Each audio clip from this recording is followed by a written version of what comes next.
James is my name. I've been back in my hometown for the first time in 13 years today. I walk forward after sliding the loan card I'm holding back into its envelope and into my bag. I feel as though I've arrived in a whole other location because of how dramatically the landscape surrounding the station has changed. I stroll through the significantly altered streets, occasionally getting glimpses of nostalgic landscapes mingled throughout, as if to shake off this emptiness. A few of the old stores are still there, and in the new landscape, I see a park where I used to play as a kid. Without thinking, I remark to myself, it really does bring back memories. I hadn't specifically stayed away from this location, but I also hadn't tried to return. This time, I traveled since I was going to a middle school reunion. The reunion invitation is the card I placed in my luggage. I'm excited to visit my former classmates again after a long absence because I haven't had many chances to do so since moving away. However, I can't help but think of a specific classmate whose image has been stuck in my memory for years.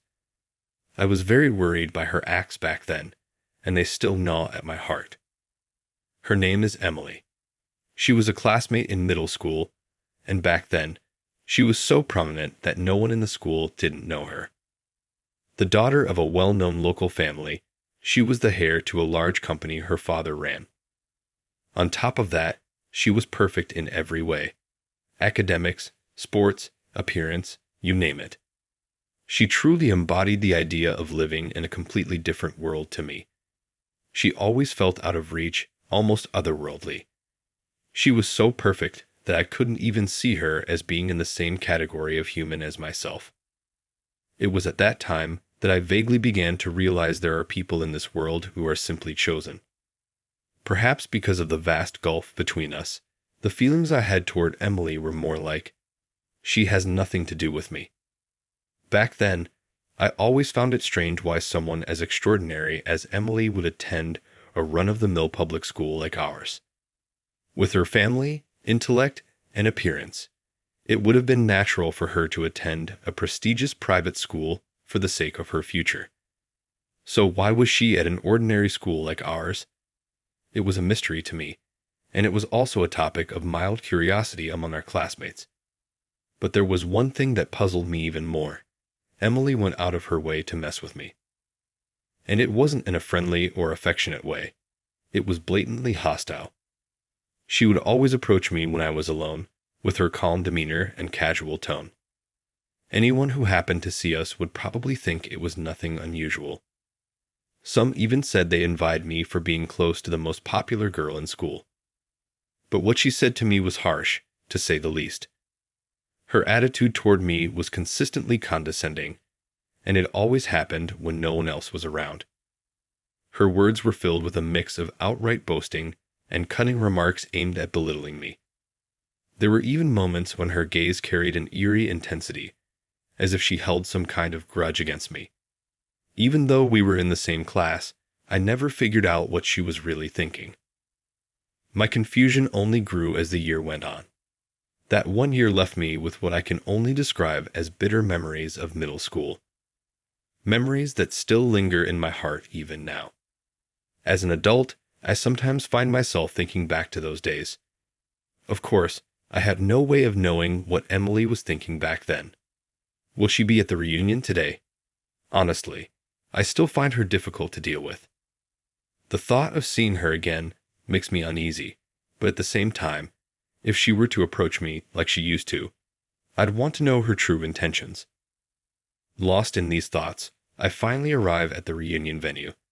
There's still about 20 minutes until it starts, but I can already hear the buzz of voices from the entrance, and it's clear a lot of people have already gathered. After checking in at the reception, I step inside the venue. As I look around, I notice a small crowd forming in one corner.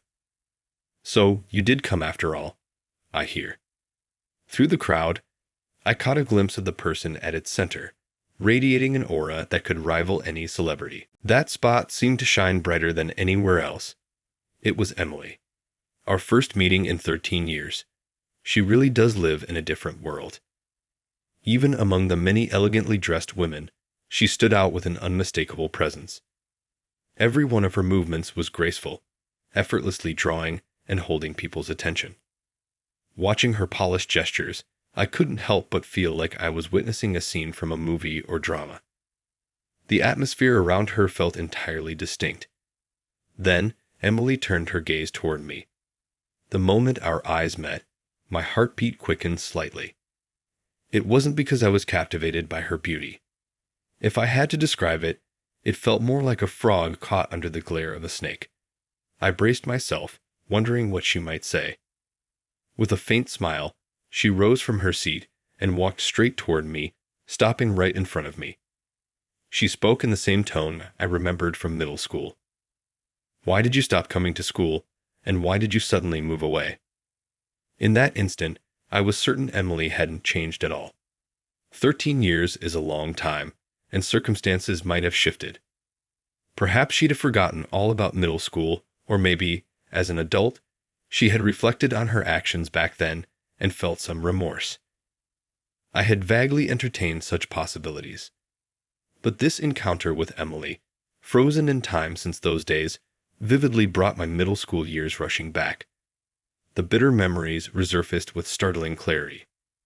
For not seeing each other in 13 years, that's a pretty abrupt question, I replied. Is it though? Emily narrowed her eyes, smiling as she waited expectantly for my answer. One of the reasons I stopped going to school was, in fact, Emily.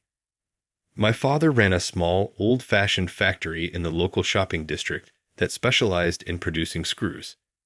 Though the factory looked worn out, my father's craftsmanship was renowned, and his screws were so highly regarded that even major companies placed orders with him.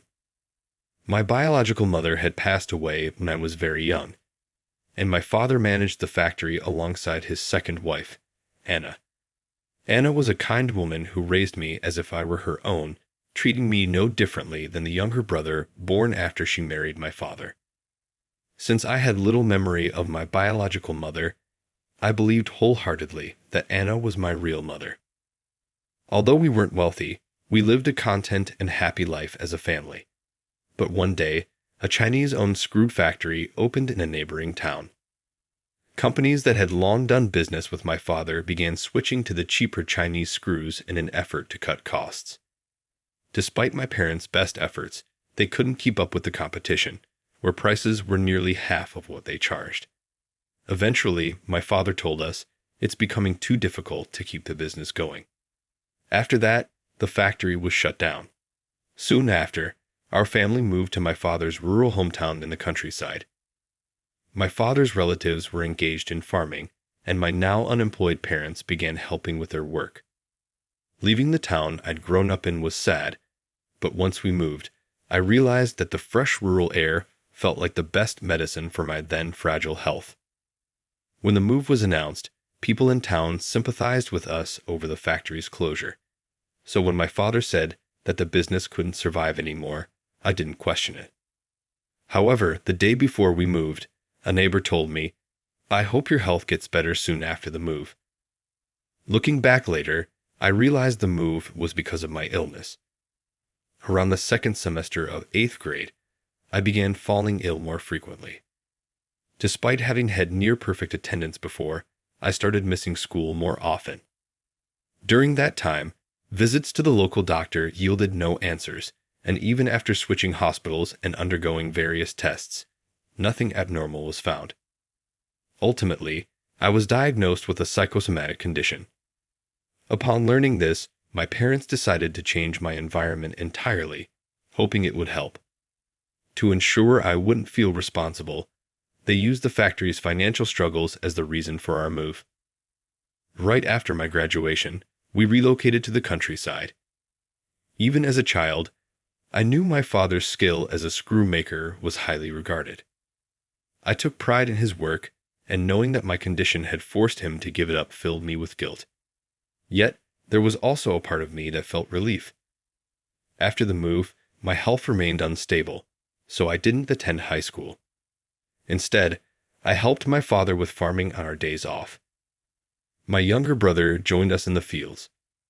Later, my brother started his own company after graduating from college. He developed and commercialized various products for our parents, such as equipment to make farming easier and automated systems that adjusted temperature and drainage during heavy rain, based on weather forecasts. Now, I'd work there alongside him. Hey, why is that? Emily's voice snapped me back to reality in an instant. I heard you holed up in the countryside.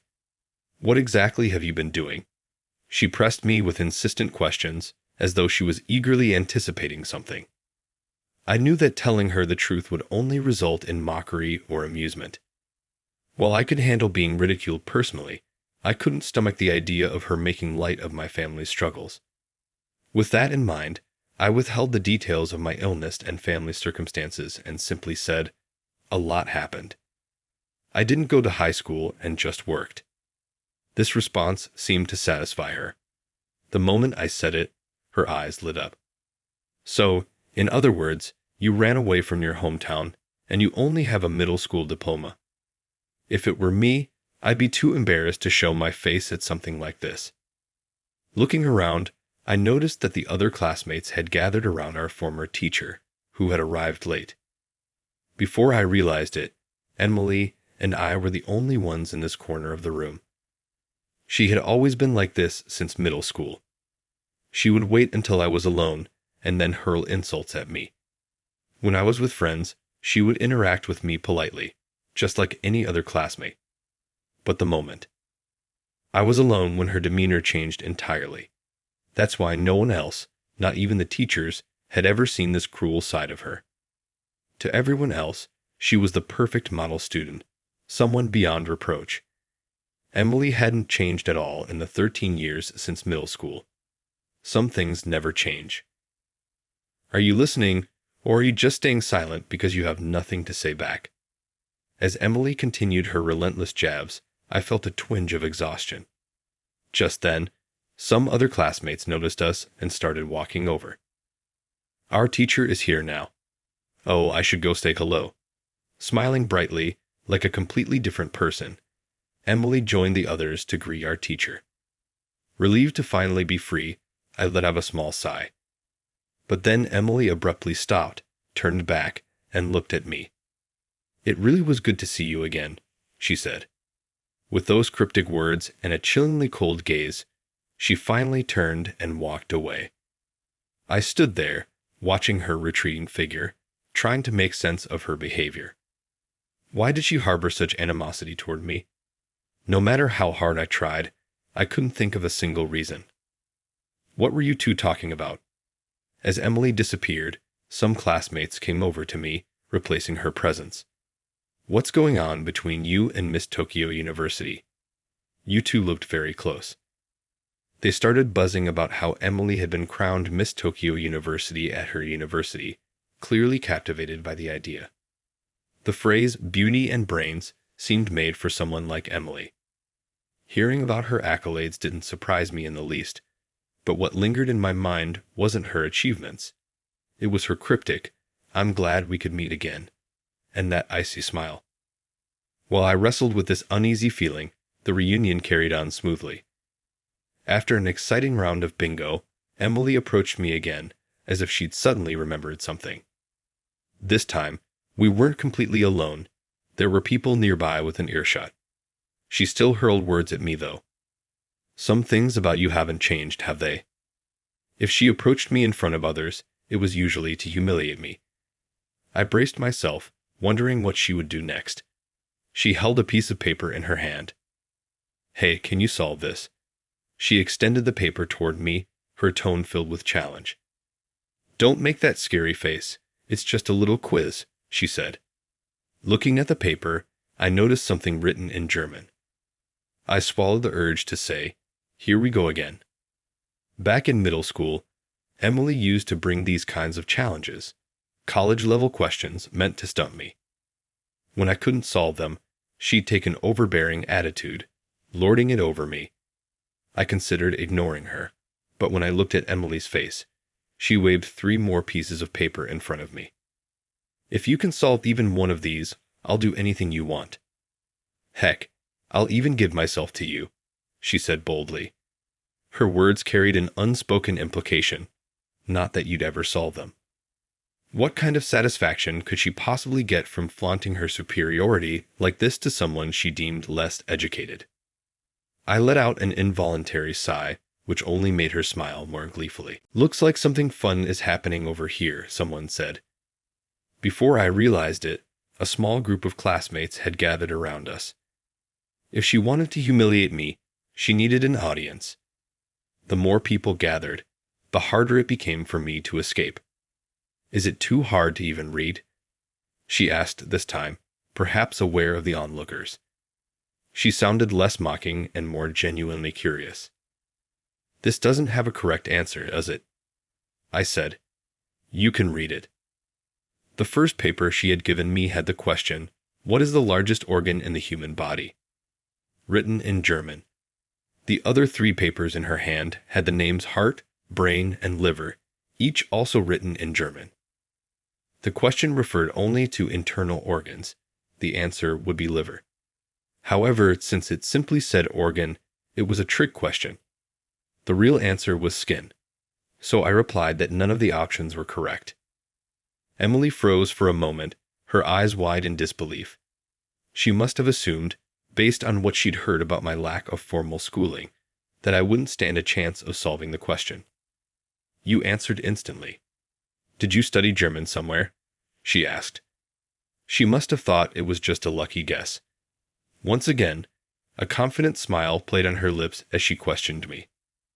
"Harvard," I replied. "What?" "I studied at Harvard. You know, in the U.S." The room buzzed with shocked whispers. Of course, it was unexpected for someone as ordinary as me to mention a name like Harvard. I couldn't attend school because of my illness, but I passed the GED and went straight to university. "James, you graduated from Harvard?" "Wow. I've never met anyone who actually went there." The classmates who'd heard I didn't attend high school now surrounded me, marveling in disbelief. Meanwhile, Emily quietly slipped out of the circle. My unexpected academic background became the highlight of the evening, and the reunion eventually came to a close. After the closing remarks, I pushed through the crowd and called out to Emily, who was walking toward an exit opposite the main lobby. "Emily, can I have a moment?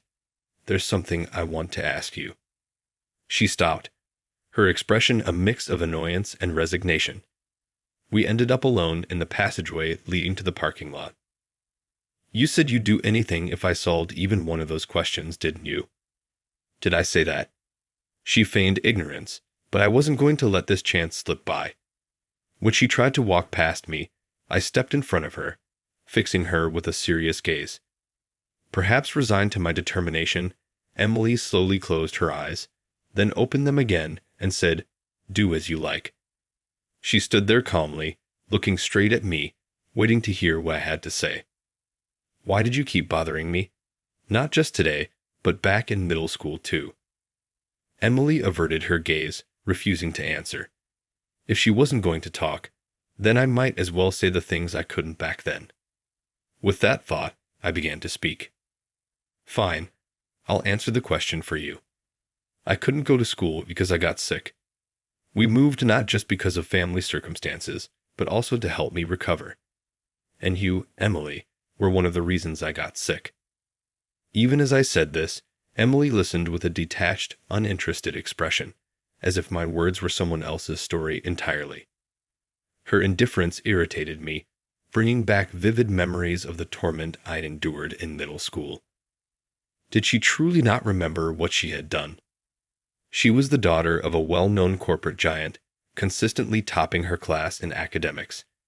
She excelled in sports, winning championships in club tournaments. Her beauty was so striking that male students from other schools came to see her, and even scouts approached her with offers. She was perfect in every aspect: academics, sports, beauty. She was incredibly popular at school. Teachers trusted her, classmates admired her, and even upperclassmen and underclassmen were drawn to her charm. She was the center of attention in class and extracurriculars, and everyone wanted to work with her on committees or group projects. She received love confessions so frequently that it became a common sight. But one day, During one of the moments, she cornered me in an empty classroom. An upperclassman saw us from a distant window. To him, it must have looked like we were chatting alone in an empty room. In reality, she was berating me with insults. That upperclassman had recently been rejected by Emily, and seeing us together sparked his jealousy. That's when his harassment of me began.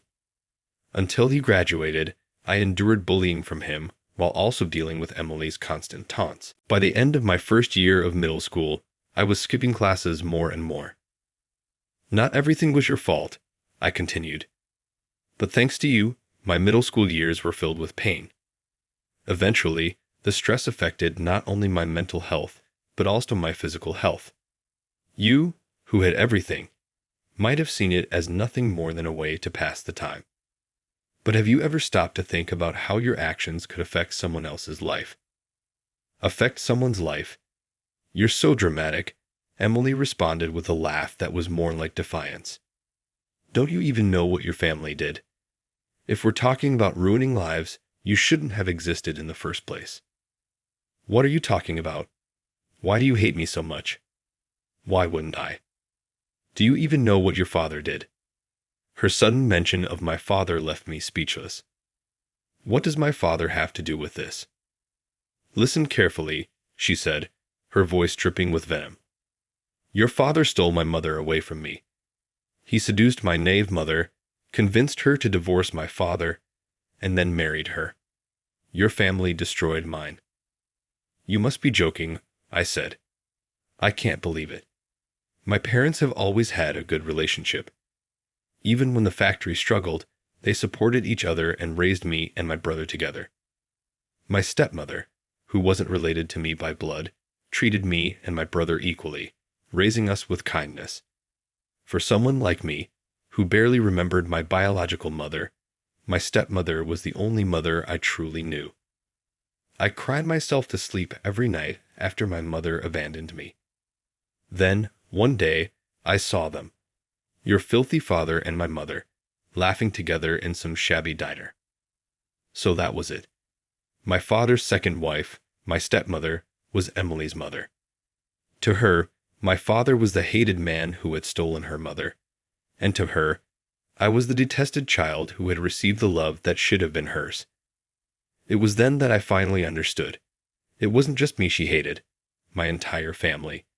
All the torment she had inflicted on me was her form of revenge.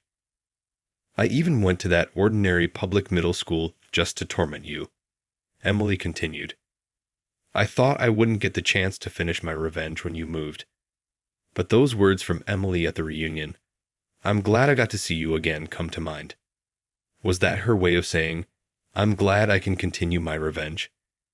I thought you'd been living peacefully in the countryside, but to hear you got sick and couldn't even attend school serves you right. You can't just run away and expect to live happily ever after. Emily sneered, her voice full of satisfaction. Then she turned on her heel and walked away. I decided not to head straight back to my apartment that night, but instead stopped by my parents' house. I needed to hear the truth from them about what Emily had said. Since my brother was out, I recounted everything I had learned from Emily directly to my parents. After listening, they hesitated, but eventually told me everything.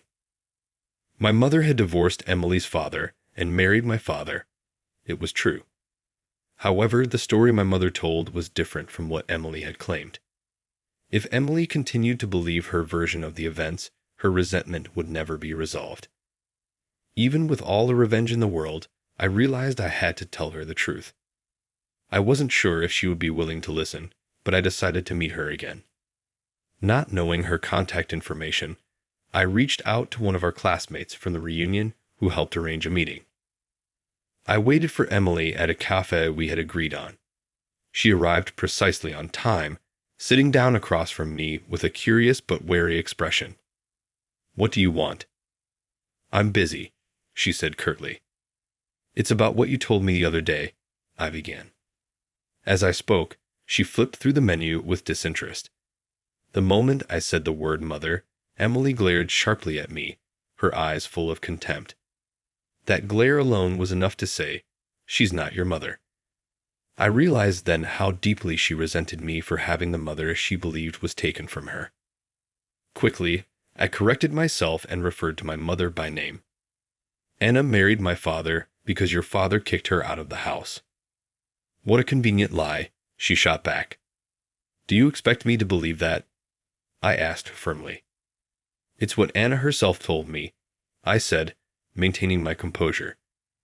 For a moment, Emily faltered, her confidence shaken. She stayed silent, and I continued explaining everything I had learned. "Your father wanted a male heir. After they married, Anna discovered she had difficulty conceiving. She underwent fertility treatments, and when she finally became pregnant, the baby turned out to be a girl." I paused. "Emily, you were that child." Knowing that her birth was not something her father had wished for would hurt her even more.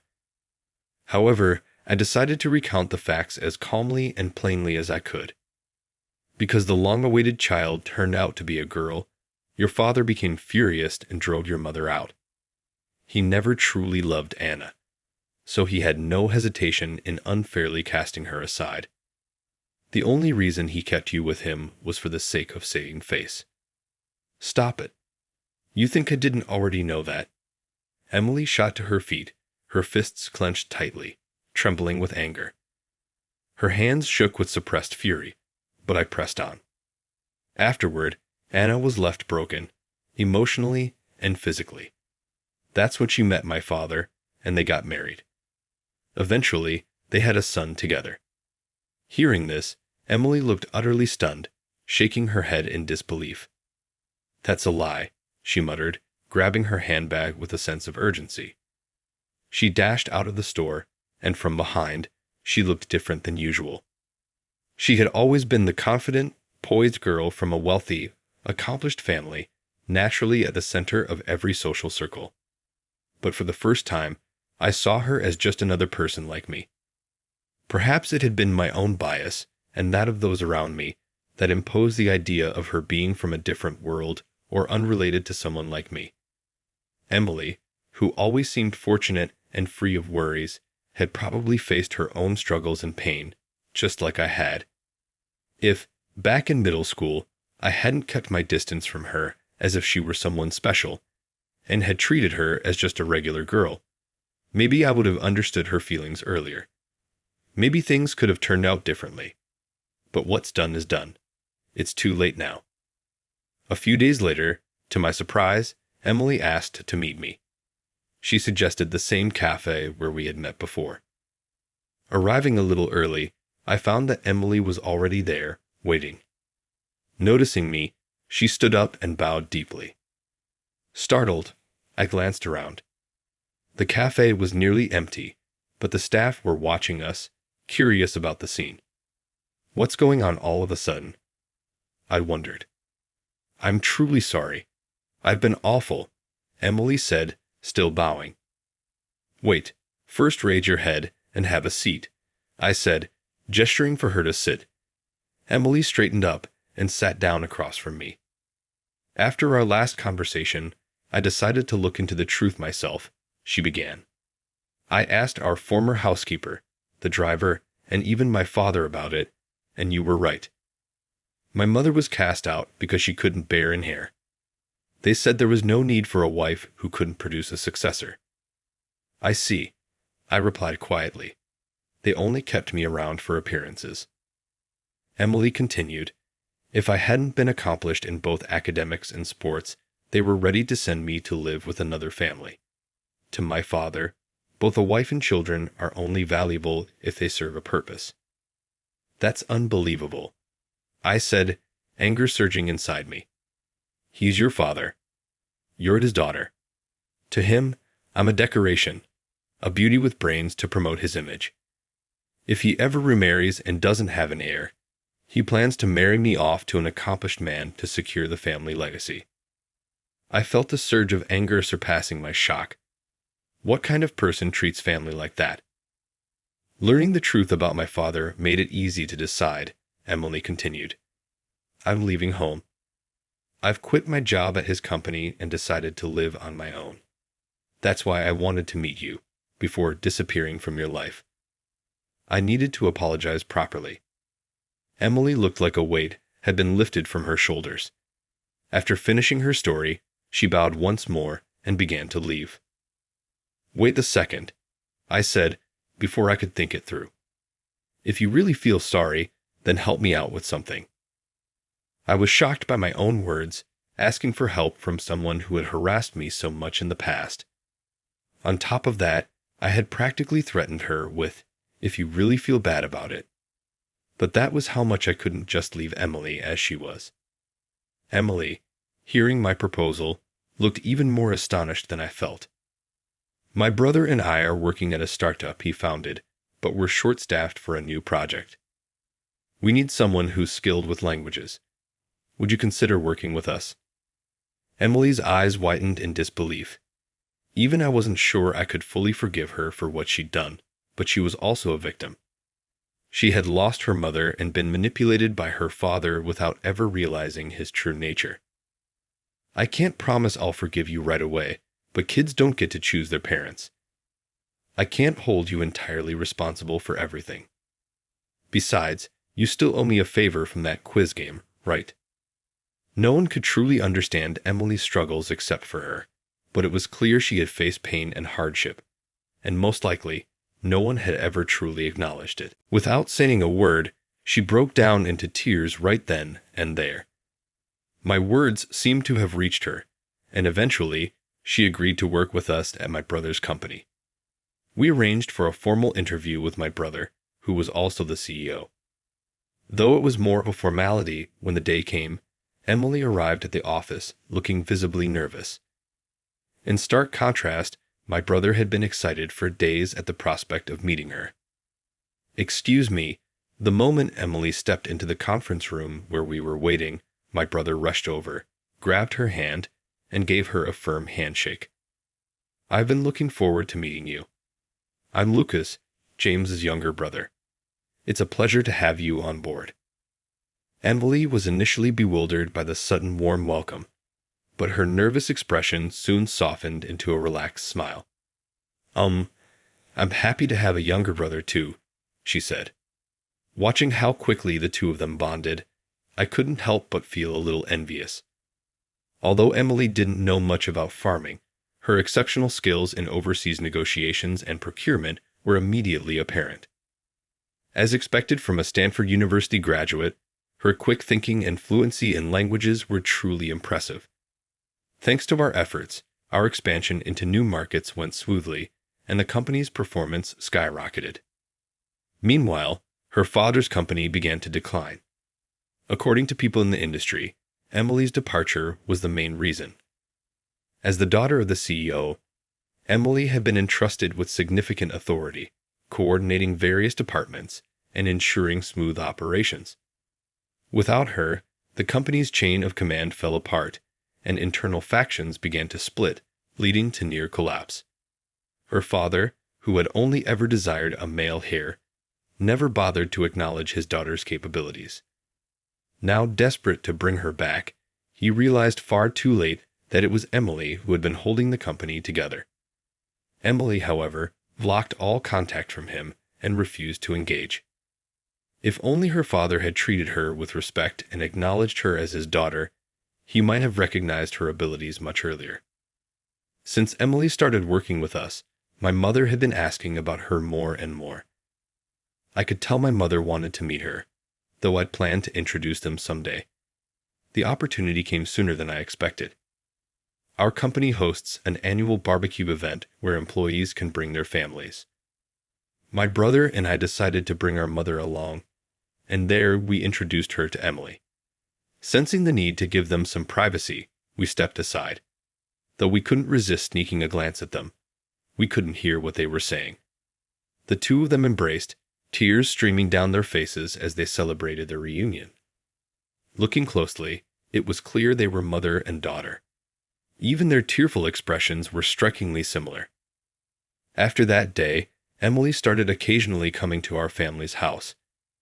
Even my father loved her, and she was unquestionably family to my mother and brother. She is now feeling what it's like to have a family that genuinely loves her. We used to hate each other since we didn't know each other well. However, I'm glad we were able to communicate our emotions, make amends, and figure out a way to go forward together after witnessing Emily content with my family. Emily is now carrying a new life inside of her. After losing faith in family, the girl is now starting her own. This time, Papa Dani Shan's remarks in German are uplifting. However, that is a tale for another time.